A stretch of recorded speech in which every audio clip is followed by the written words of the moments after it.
Welcome to TCSN News. I'm Caitlin, bringing you world news from the Eagle Table. Have you ever dreamed of going to space? Well, Scott Kelly got his wish. Scott Kelly is a U.S. astronaut that is back from Earth after 340 days in space. He spent more time in space than anyone in the world other than Michael Kornigo, who is a Russian astronaut. After this trip, he has spent a total of 540 days in space with 4 missions. After just one day back on Earth, he's ready to go to another trip in space. Next to Grace with national news. Thanks, Caitlin. This week has been a very exciting week for presidential candidates on both sides of the 2016 race. But most of the exciting action took place on what we call Super Tuesday. Many things happened on Super Tuesday, including candidates who dominated and won the majority of states for their party, and some candidates who weren't as lucky. One of the candidates who almost won all the states for their party was former Secretary of State Hillary Clinton. She was a front-runner for the Democratic Party, winning a total of 7 out of 11 states. Her opponent, former Senator Bernie Sanders, didn't do as well as Clinton.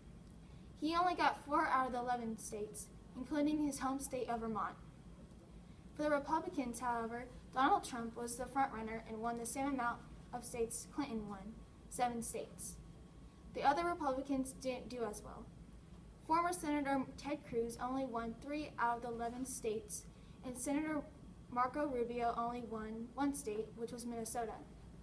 So far in the race, Clinton has 1,074 delegates out of the 2,383 delegates needed to be eligible to win the party nomination, and Sanders only has 426 delegates. As for the Republicans, they have to get 1,237 delegates to win the party nomination. Trump so far has 332, Cruz 230, and Rubio 113.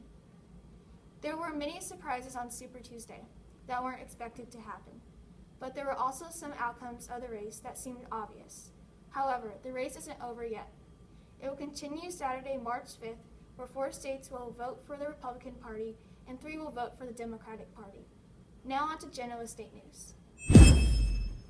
A 20-year-old runner, later identified as Dorothy Whitmore, was struck by a car driven by a 94-year-old near Greensburg, Indiana. At around 7:15 p.m. on Moscow Road, Dorothy Whitmore was hit by a car. The driver was a 94-year-old who was driving northbound on Moscow Road when Dorothy entered the intersection.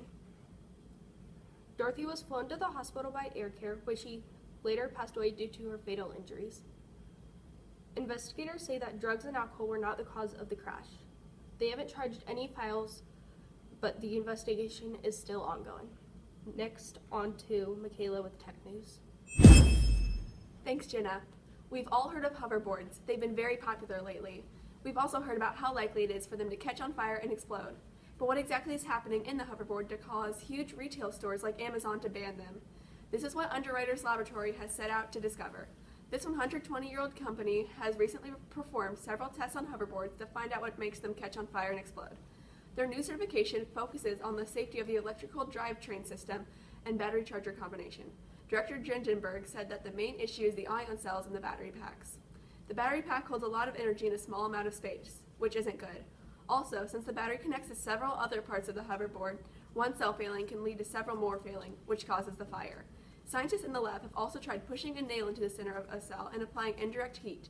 Both have caused the hoverboard to burst into flame. Through these tests, scientists have learned what caused fire in hoverboards and will eventually be able to certify them as safe. Although Underwriters Laboratories hasn't finished their latest tasks, the future is bright for the world's hottest new toy. Up next is Abigail with good news. Thanks, Donald. Michaela. In New York, an account-turned-dog groomer is changing the lives of shelter dogs one haircut at a time. Mark Emoff, a certified public accountant, recently quit his job to open the Dog Guy Pet Services. Since opening, Mark has taken his own time to travel across New York City to various animal shelters. Here he gives shelter dogs haircuts free of charge in hopes of increasing their likelihood of adoption. In his 4 months of service, Mark has given haircuts to over 50 dogs, many of which who have been homeless for weeks or months.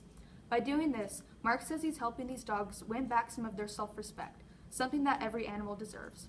According to Emoff, some of the dogs come into the shelter with fur so matted it makes it difficult to move, or even interferes with their sense of smell. But with the help of Mark Emoff, almost every dog that's received a haircut has been adopted into a permanent home. Why do this, you may ask? Well, it's the people like Mark who carry out these selfless acts who inspire the rest of us to do the same. But for him, it's much simpler. So simple that all he can really say is, I come home uplifted every day, and I develop a bond with these animals, which is just amazing. That's all the news we have for you this week on TCSN. We're the Eagle Table, signing out.